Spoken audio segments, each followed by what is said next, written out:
Hi. This is my first time doing stand-up, and I was nervous. I had no idea what I was going to talk about. So I was given two pieces of advice. One, don't talk about politics. Two, don't be sick on stage. I've already taken care of problem number two in the bathroom before I came up here. So let's tackle problem number one, talking about politics. As an insufferable politics nerd, I thought this would be easy. You know, clearly, none of these people had any idea who I was. You know, being able to talk about politics, make it funny, should be easy, right? Everyone knows about it, and only psychopaths don't enjoy laughing, apparently. So I had a think, and then I thought some more, and I thought a bit more, and that didn't work. So I tried having another think, some more thinking, a little bit more. 20% of my degree and 2 weeks of my life later, flushed away down the toilet, never to be gotten back, I had nothing. It turns out it's impossible to talk about politics and make it funny in a way that isn't completely patronising or lazy, because it's such a hot issue. So you can either be completely fucking half-assed and say things like, Trump, am I right? or Brexit, lol. Or you can have no self-respect and be at the point where, you know, throwing yourself off a cliff is the best thing to do.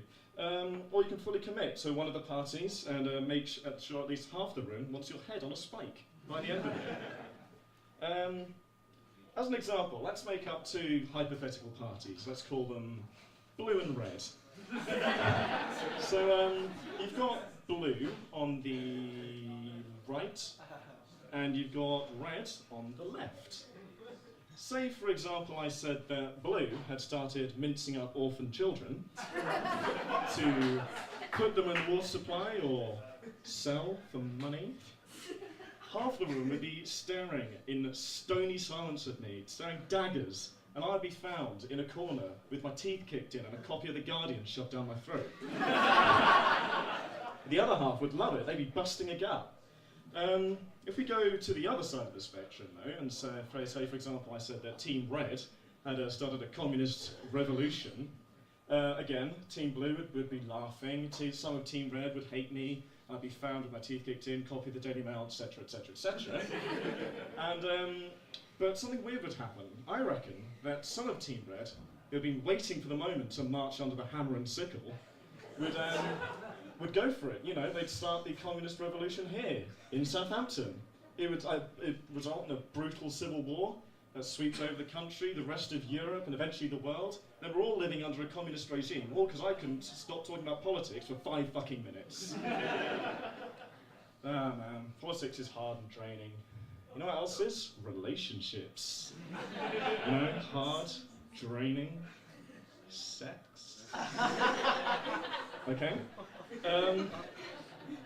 My first and only date was one of the worst experiences and awkward experiences of my entire life. One of the problems, I think, is that we were way too young to be dating. You know, children don't know anything about love or romance or tenderness, and neither, apparently, do 18-year-olds.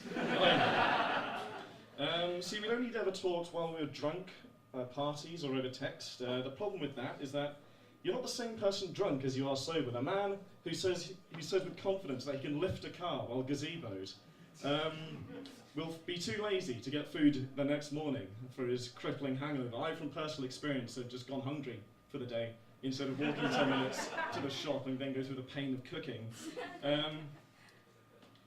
Secondly, talking over text is not the same thing as talking in real life. You can take as long as you want to create a witty or sensitive reply, you know, covering up your own social anxiety and general shitness. Thing is, when we mess up for the first time without anyone else around, including my good friend Mr. Alcohol, I realised that we had absolutely fucking nothing in common, which is great. It's such a shame as well, because, you know, I carefully selected the outfit, you know, a field jacket with a green hoodie, jeans, nice brown boots, so she knew that I was practical but kind of chill at the same time. I prepared 3 topics of conversation as fallback, so, you know, we wouldn't have the problem where we're just standing there in silence. And a nice place to go as well. What I wasn't prepared for was the fact that she was aggressively French. So, I mean, Obviously, I knew that she was French, but I wasn't quite ready for the "allô." Sorry, "allô." Okay. that came afterwards, and it made it really surreal. I couldn't really recover for the rest of the day. The place I picked for the romantic afternoon was a lake near where I lived, because the nearest town was a shithole and it was too much effort to go to London. So here's a pro tip from this guy: don't go to a date on a fucking lake. There's nothing to do. There's bugger all to talk about. There's literally only 3 things there, which were also my fallback conversation topics: the lake itself, a wooden sculpture, and a birdwatching station. After the small talk ended, I tried using each of these things in a desperate attempt to, spark any kind of conversation. It was a lost cause though. Like, hey, check out the lake. Sometimes they do sailing there. Oh. Shit. Look at that wooden sculpture of the bug. Must have been there for ages. It's rotting and everything. Cool. Oh, give me something to work with.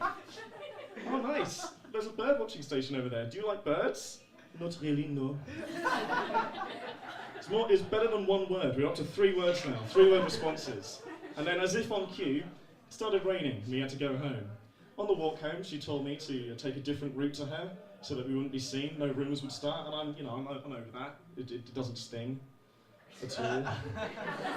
But the moral of the story is that I'm single, so ladies.